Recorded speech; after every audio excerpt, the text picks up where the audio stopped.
Assalamualaikum warahmatullahi wabarakatuh. Halo teman-teman, apa kabarnya? Mudah-mudahan kalian dalam keadaan sehat walafiat.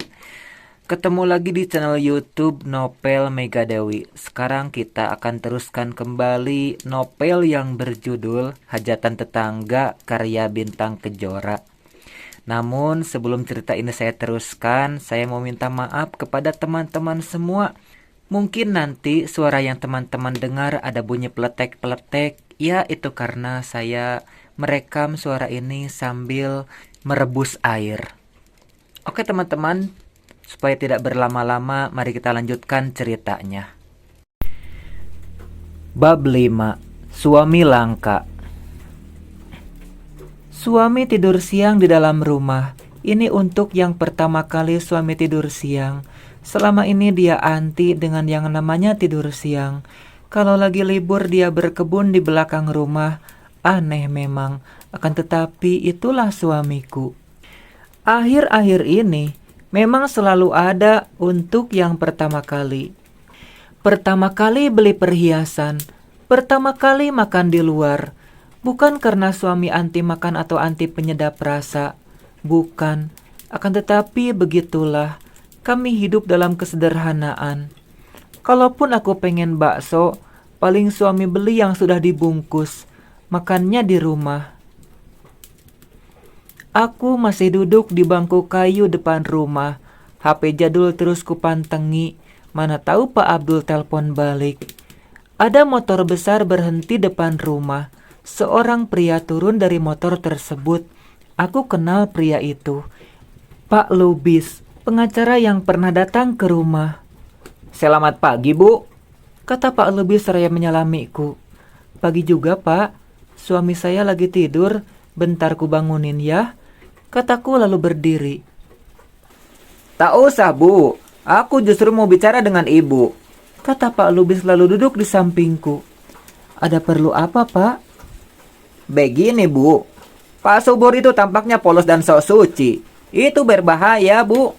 Bisa membahayakan ibu dan anak ibu," kata Pak Lubis dengan logat Batak yang kental. "Berbahaya bagaimana?" tanyaku kemudian. "Dia merasa hebat. Dia tak tahu kejamnya dunia mafia tanah ini," kata Pak Lubis. "Bapak mafia tanah ya?" "Oh, tentu saja bukan. Tapi saya paham dan sudah lama berkecimpung di masalah yang begini." "Berarti sama saja." "Ibu pernah dengar pepatah begini, kalah jadi abu, menang jadi arang." "Ya, itu pelajaran anak SD, Pak." "Maknanya, Bu, kalau kalian masih lanjut, kalian mungkin akan menang, tapi jadi arang juga."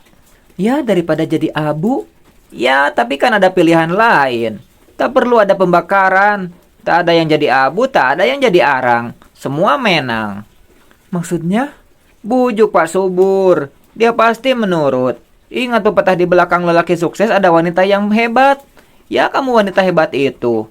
Jangan biarkan Pak Subur jadi arang. Tetaplah jadi kayu." "Oh gitu." "Ya, terimalah tawaran Pak Erwin. Semua menang. Semua senang. Ibu jadi miliarder. Rumah mewah. Warga tetap tenang. Apalagi?" "Iya, Pak." Perkataan Pak Lubis mulai masuk akal. Ya, untuk apa capek berperkara?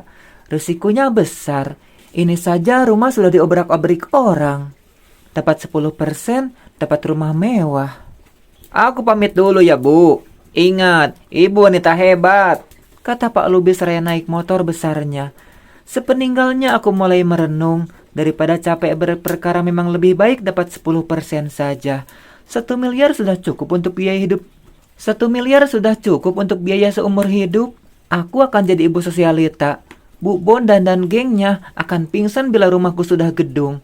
Kakak dan abang ipar akan menjilat ludah sendiri. "Baru ditagih debt kolektor ya, Bu Yanti?" Bu Bondan tiba-tiba sudah ada di balik pagar rumahnya. Bu Bondan ini benar-benar kepo sejati. Dia selalu mau tahu apa urusan orang.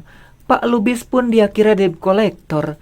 Penampilan Pak Lubis memang kali ini garang-garang. Motor besar itu membuat dia makin mirip debt kolektor. "Oh, bukan, Bu. Hanya urusan bisnis," jawabku sekenanya. "Bisnis apaan? Bisnis singkong," kata Bu Bondan seraya mencibir. "Iya, Bu," jawabku saja. biar dia senang. "Singkong berapa kilo ya? 2.000?" kata Bu Bondan lagi. Duh, apa dia berpikiran aku serius bisnis singkong? Tiba-tiba alat komunikasi jadul yang sedari tadi ku pegang bergetar. Ada panggilan masuk dari seorang bernama Samsul. "Permisi Bu, aku harus terima telepon." Pamitku kemudian seraya menempelkan HP di telinga.